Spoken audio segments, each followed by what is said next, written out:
I have a little mantra. The government is not your friend. The government is your enemy. The government hates you, and the government is the terrorists on every level imaginable. They look at us as pawns at best to use, and at worst as cannon fodder. That's all they see us as. They see us as a cash cow so that our tax money can be put in the Treasury, which they can then give to their banker buddies and their defense industry buddies and run huge deficits. They don't give a damn about our grandchildren. They pretend they do. They are the cancer in this country, and we'd be better off. We'd be better off as a people if everyone in the country declared what I call an individual declaration of independence, meaning divorce yourself from the evil of the federal government. Understand what we're facing. It's a monster. This monster hates us. This monster uses us. This monster is bankrupting us. It's killing us. It's passing laws against us. It's taking away the freedoms of the Constitution they swore an oath to uphold. They're liars and traitors and betrayers. And everybody who votes for a Democrat because they're afraid of a Republican, or a Republican because they're afraid of the Democrat winning, is keeping the entire system going. The only way this will end in the United States is if we stop supporting either side of the two-party system, because that's what keeps it going. The one party is seen as the evil party, the other party is portrayed as the good party or the anti-this party. And so we're given this choice when actually both of them are in cahoots to do as much damage to us as possible, currently more economically than anything else. They're driving us into poverty. This is a conscious set of decisions that they made for decades, actually, but more recently starting in 2008 with the unnecessary rise of gas prices to the degree that it caused this recession, which I personally have no doubt the longer that they're in office, we will be suffering from what I call a deeper recession, deeper than the Depression, for longer than the Depression ran.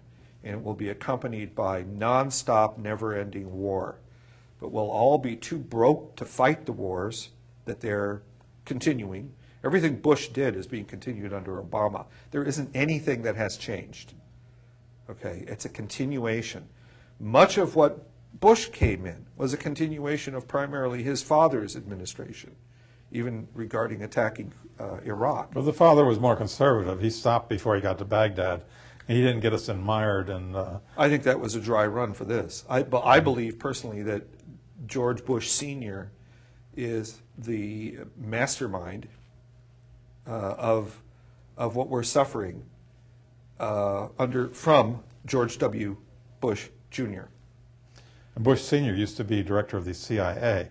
I thought that was an interesting... a key component. Secret agent becomes president. Yeah. The guy who knows all the secrets, knows where all the bodies are buried, knows that many of the people working for him killed those bodies. A terrible, evil organization, the CIA. When it began, we should have, the people of 1946, 47, 48, 49, should have grasped what could happen from it. George Orwell in 1984 did grasp it, and he predicted everything that's going on right now. You sound a little bit like Pete Garetano. You know, Pete is running for lieutenant governor. Yep. And when I had him on the show a couple of months ago, and he defined the American state as a single-party state. Absolutely. You have the right and left branch of the party, but really, there's really not that much difference. No. It's cosmetic. I mean, you get the Democrats saying they're for things that are against the Republicans or what the Republicans are against, but then they just go ahead and do them anyway. There isn't a single major, and I'm talking about maybe 1,000 issues that Bush started that isn't being continued by the Democratic vast majority. I just read, this is, what's today, June 27th or something? I just read June yesterday 25. where the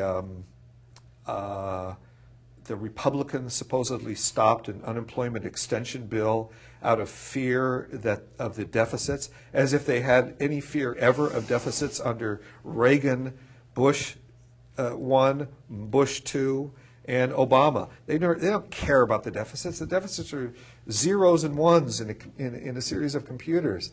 The deficits are irrelevant. The important thing is how they're managing to continue the economy to enrich their friends and themselves. That's all that matters. But they're saying that you can't have unemployment insurance because it would hurt the economy. Unemployment insurance is the economy for people who don't have the money, who have been thrown out of work due to these scoundrels and worse in Washington, D.C. We need to divorce ourselves from the evils of the federal government mentally. It's the only way we can move forward. We have to see them as the enemy they are of us, against us. And we're not there yet. When you refer to the government, being a historian, we should be accurate that you're talking about the capitalist American government. In Europe, for instance, they have proportional representation. In the parliaments in Sweden, they have 7 parties, and that would not be a one-party state, and it actually is concerned about the people. Well, I never liked the socialist states of Eastern Europe. They were terrible and corrupt, and they follow the paradigm that our system follows, the capitalist system, which is there's always a strong man at the top who sucks up power and freedom and controls the people below him. That's what happened in socialist Eastern Europe, and that's what's happening in capitalist America. There's no difference. It's the concept of the strong man at the top of the pyramid of power, and the people below at the base of the pyramid are crushed. And these people, in fact, have as their symbol of their loose-knit organization, I would say, the pyramid. And they use it often in their symbology. But that's a different topic. I don't want to go down that road, but because it will never end. And it's basically a discussion of opinions and theories. But I don't want to go into that. It's more like a reality. Do you have a historical government which you would say was your ideal? For instance, I mentioned Sweden. Is there? That's better.